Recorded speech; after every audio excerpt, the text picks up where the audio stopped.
Japan के पर्यावरण मंत्री ने पूछा, इंदौर इतना साफ कैसे? आपके शहर की सड़कें पूरे समय इतनी चकाचक कैसे रहती हैं? जापान में लोग सड़कों पर सिगरेट के हजारों टुकड़े और कागज फेंकते हैं, जिससे सड़कें काफ़ी गंदी रहती हैं। वहाँ सड़कों के साथ लोग ग्रीन बेल्ट पर भी इसी तरह का कचरा फैलाते हैं। हम इस समस्या से परेशान हैं, लेकिन इंदौर में कहीं ये सब नज़र नहीं आया। आपने ये कठिन लक्ष्य कैसे पाया?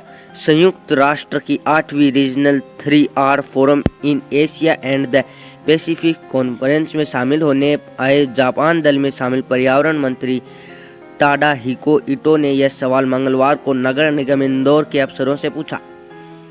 दल के सदस्य इंदौर सड़कों की काफ़ी साफ सफाई देखकर चकित थे। शहर के अफसरों ने उनसे पूछा कि वहां वे सड़कों की सफाई कब कराते हैं।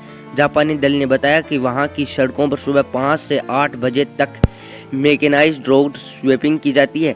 निगम अफसरों ने बताया कि इंदौर में 24 घंटे सातों दिन सफाई होती रहती है और सड़कों पर फैला कचरा साफ किया जाता है।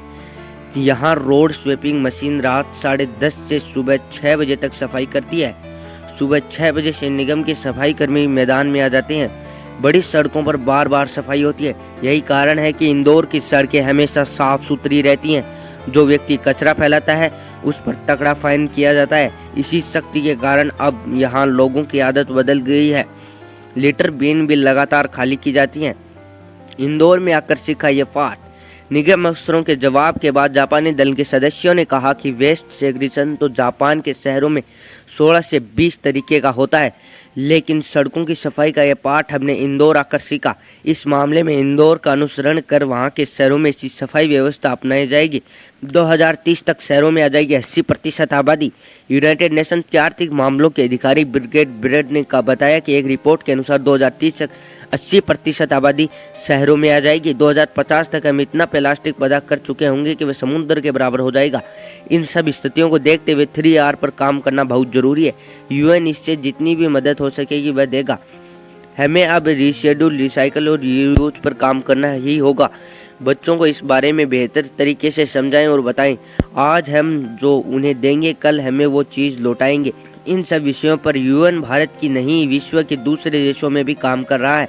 सारे प्रयास को जबरदस्ती नहीं बल्कि स्वेच्छा और सहमति से बदलाव लाकर करवाए जा रहे हैं। यूएन ने 3R को लेकर शुरुआत किया है और उसे विश्व के लोगों को अंजाम देना होगा। मानसिक बदलना पहला जरूरी काम है, क्योंकि इसके बगैर बदलाव लाना मुश्किल है। विभिन्न राष्ट्रों की सरकारों को लोगों के व्यवहार में परिवर्तन लाने के लिए प्रयास पूरी ताकत से करने होंगे। 2025 तक भारत होगा पूरी तरह साफ। केंद्रीय शहर विकास मंत्रालय के मुख्य सचिव दुर्गा शंकर मिश्रा ने बताया कि 2 अक्टूबर 2014 को प्रधानमंत्री नरेंद्र मोदी ने स्वच्छ भारत मिशन लॉन्च किया। अब तक देश में 2000 स्कूल खुले और शौच से मुक्त हो चुके हैं।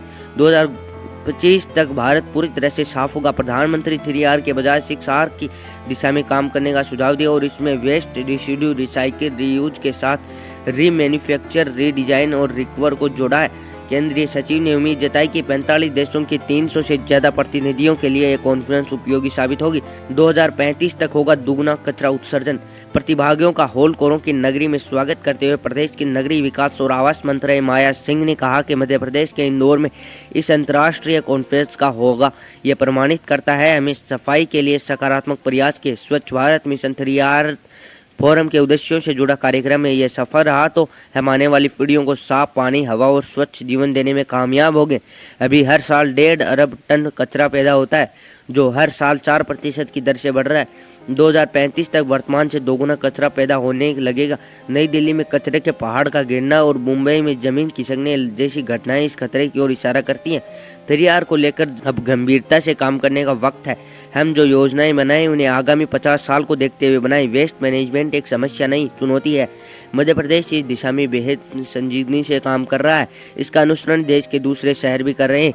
यहाँ 26 क्लस्टर बनाकर कचरे से खाद बनाने के प्लांट लगाए जा रहे हैं। इसमें 38,066 से बिजली, खाना कटनी में वेस्ट से कंपोस्ट बनाना, इंदौर का वेस्ट मैनेजमेंट और भोपाल का कबाड़ से जुगाड़ कार्यक्रम काफी लोकप्रिय हुआ। 3R से संबद्ध नृत्य समारोह में मेहमानों का लुभाया। कॉन्फ्रेंस की शुरुआत में मेहमानों को 3R पर आधारित विशेष नृत्य समारोह ने लुभाया। इसमें इंदौर की ख्याता नृत्यांगना रागिनी मक्खर और पद्मश्री गीता चंद्रन आदि ने बेहतरीन प्रस्तुति दी। कई मेहमानों ने इस समारोह को अपने मोबाइल कैमरों में कैद किया। कलाकारों को दी खूब दाद मिली। तो दोस्तों आज का वीडियो कैसा लगा, उम्मीद करता हूँ वीडियो अच्छा लगा होगा। यदि वीडियो अच्छा लगा तो वीडियो को लाइक करें, शेयर करें, वीडियो के नीचे कमेंट नहीं किया तो कमेंट करें। धन्यवाद, थैंक्स फॉर वॉचिंग।